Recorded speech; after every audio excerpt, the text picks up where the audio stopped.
エンジン屋の独り言。船乗りの丸と×。エンジンルームに入ります。その前に必需品の耳栓をします。機械の音はすごく大きく金属音を発生するので、耳栓をしないとヤバいことになります。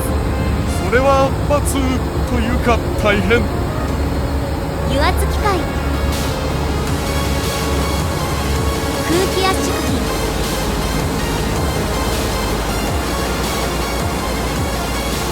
発電機があります。左のメインエンジン、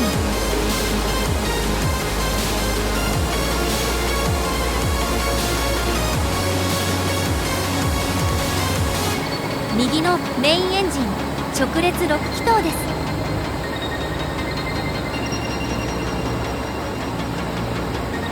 エンジンの回転を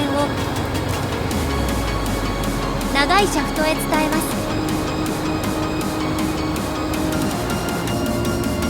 シャフトの回転をこの機械で減速してプロペラに伝えます。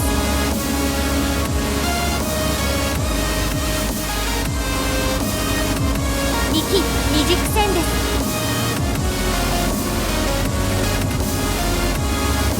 エンジンの回転でプロペラを回して走るんです。青い矢印が冷却水で、緑の矢印が海水です。これがプレートクーラーです。暖かくなった冷却水を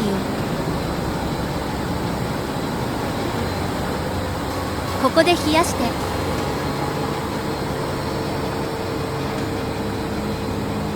再循環させます。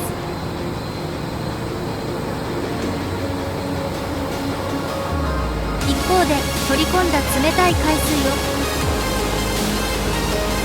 クーラーに通して暖かくなった冷却水を冷やし、船外に排出します。下級機から入った空気が燃焼して排気タービンを回し、船外へ排気します。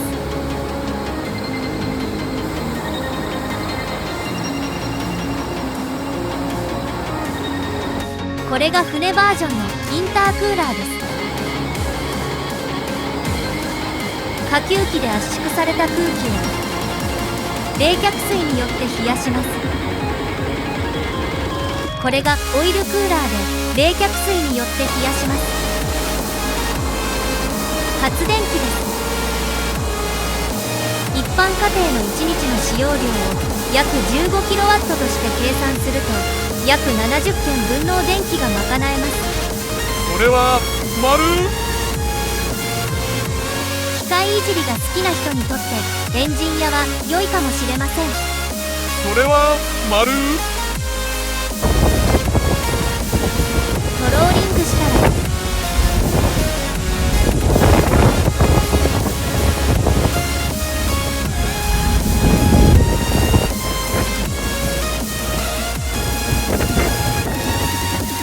カツオさんが釣れました。